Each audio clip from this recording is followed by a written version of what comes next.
Hi yogis. In class we've been talking about therapeutic modalities of yoga and some somatic modalities of yoga.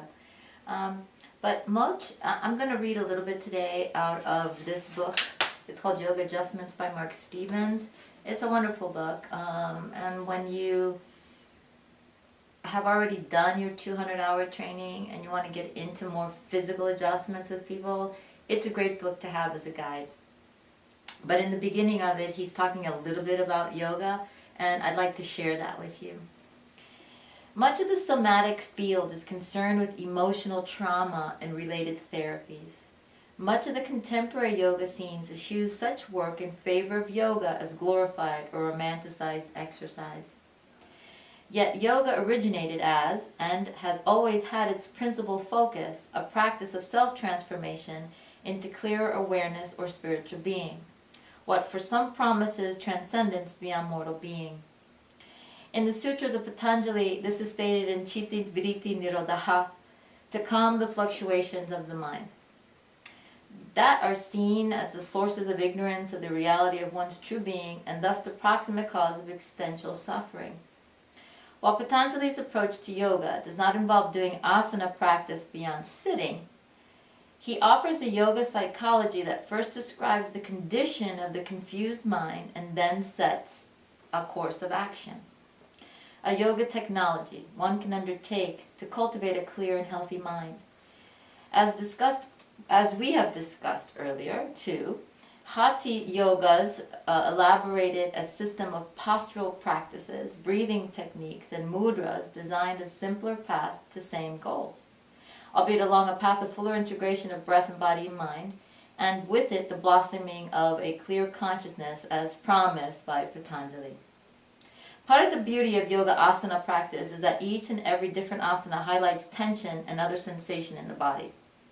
Paying closer attention, we also come to detect how the different asanas stimulate different emotional and mental reactions. A certain posture done in a particular way, time, or other circumstance tends to generate its own somewhat unique effects on the mind. Each asana also tends to affect the breath in different ways, however subtle the differences may be. Staying with the breath as we feel it in the body, we come to realize that we can breathe into the body in conscious ways, consciously directing the breath to places of tension of holding, and then this comes to experience from inside how the breath transforms bodily sensation, emotional feeling, and mental awareness. Ancient writings on yoga explain this with the kosha models, and we discussed the kosha models in the first 2 weeks of the 300-hour. And remember that the kosha model is one, the Anandamaya kosha, which is your physical sheath, it's our physical body.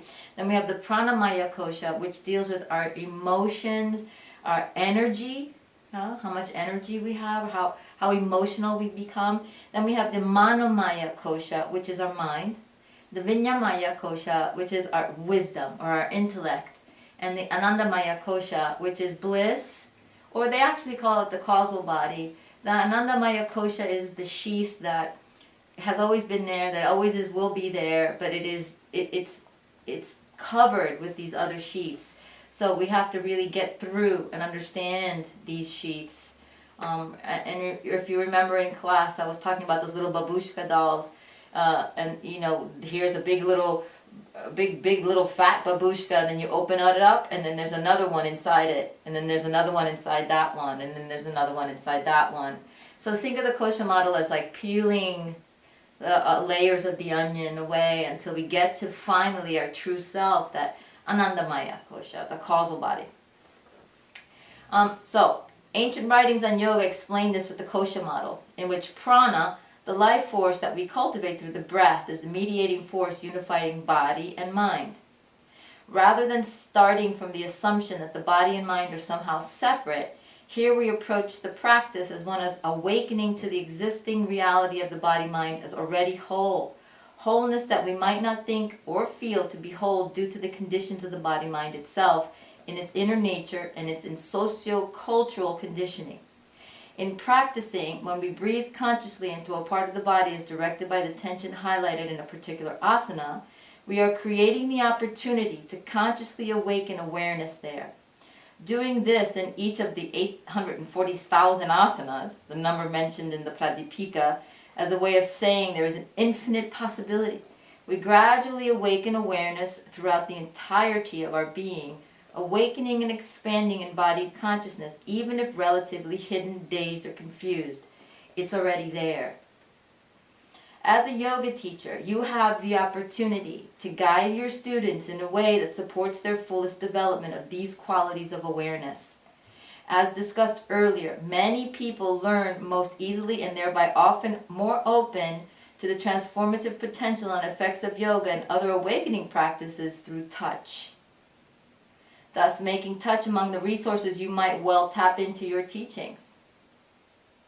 The specific ways that some unique individuals' embodied intelligence manifest in their being may make it practically impossible for them to independently find their way into and out of an asana in a way that is safe, sustainable, and effective, let alone into clear awareness, often resulting in the reinforcement of postural and life habits that are self-limiting rather than wholesome and transformational. The part of the neuromuscular system that gives us a part of our inner self-perception or proprioceptive perceiving of self functions is often inaccurate, making our larger kinesthetic awareness of movement and positioning in space less than accurate. Clearly informed and appropriately given touch can help students in developing and refining this awareness as they learn to more consciously breathe in their body-mind. Breathing more consciously in the body-mind, perhaps accompanied with a teacher's clear, simple touch, students can awaken to even deeper and clearer self-awareness. It is your role as a guide, taking the seat of the teacher. You can give your students support for a lifetime of betterment and joy in their personal practice. So let's continue this conversation and talk about ethics in teaching and touching someone and putting your hands on someone. The role of the yoga teacher is to provide inspired support and informed guidance to students pursuing their varied and changing aims in doing yoga. When teachers create safe and nurturing yoga classes where students can explore and experience anew in their body-mind, amazing things start to happen. New sensations arise. Breathing consciously becomes a powerful tool of awareness. The body-mind becomes clearer and stronger. Emotions even out, the heart opens, and one's senses of spirit soars. One simply feels better, more vibrant, more alive. Where one goes with this, how one sets and cultivates intention in doing yoga and living their life, can be profoundly affected by the teacher-student relationship. And whatever effects there are will be magnified through touch. Indeed, the physical intimacy of human touch brings ethical and personal considerations to the forefront in giving hands-on guidance and support. Everyone comes to their experience of physical intimacy in unique ways. The same adjustment can feel welcome to one student, but invasive to another. What is comfortable for one student might trigger deeply embodied emotional trauma in another. What is welcome with a particular student one day might not be on another day or even in another moment. The ethical precepts given in the Yoga Sutras of Patanjali are a useful starting place in approaching physical cues, beginning with the intertwined values of ahimsa, not hurting, and satya, truthfulness. Respecting ahimsa in offering tactile guidance starts with being truthful with yourself about what you know and what you don't know, as well as your intention in touching. As with teaching in general, it is important to share and give from a place of truthful understanding, loving kindness, and respect. If you don't understand what's happening with a student in an asana, you are not prepared to give that person a physical cue. By allowing the clarity of your intention and giving physical cues to arise from your knowledge and skill in seeing and relating to students in asana, including at least a basic understanding of the functional anatomy, risk issues, and contraindications of any asanas you teach, you will be more effective in giving appropriate cues that help your student to deepen their practice. The intimate quality of touch can also stimulate reactions that bear on matters of brahmacharya, the yama loosely related, in recent times as right use of energy or moderation, but which originally meant celibacy, a perfectly unambiguous term. In the renunciate practices of classical yoga and some contemporary approaches, there is a wide range of views on sex in yoga and on sexual relationships between teachers and students. At one extreme, it is an insistence on celibacy, particularly in renunciate lineages, which might settle the matter, but often doesn't. At the other extremes, we find near complete license given to teachers in acting on sexual attraction to students, as in John Freund's 2006 clearly problematic guidance given in his Anusara teacher training manual. When a sexual attraction occurs between you and a student, wait some weeks before acting on this attraction. Not a good advice. As Esther Myers stresses, sexual feelings tend to arise naturally in many students, teachers, or both, leading to or heightening existing feelings of attraction, transference, and projection. Myers notes that while most yoga teachers today are not choosing to be celibate, our ethical practices as teachers require brahmacharya in relations to our student.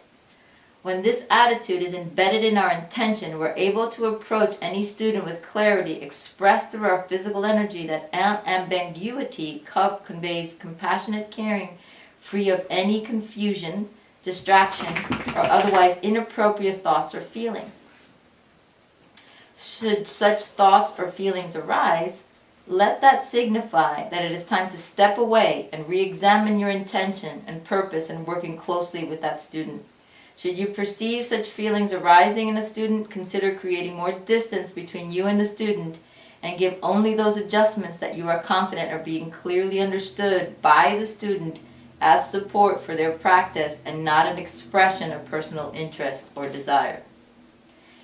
These considerations or sensibilities are forms of external guidance generated by what are widely regarded as authoritative text and underlined in the ethics statements adopted by the Yoga Alliance and other professional yoga organizations.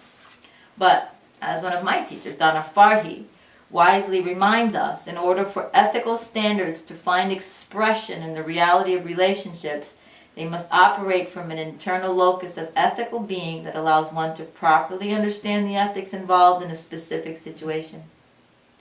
She offers the example of hugging a student who is grieving and who has asked to be held, in contrast to hugging a student who has expressed romantic or sexual interest.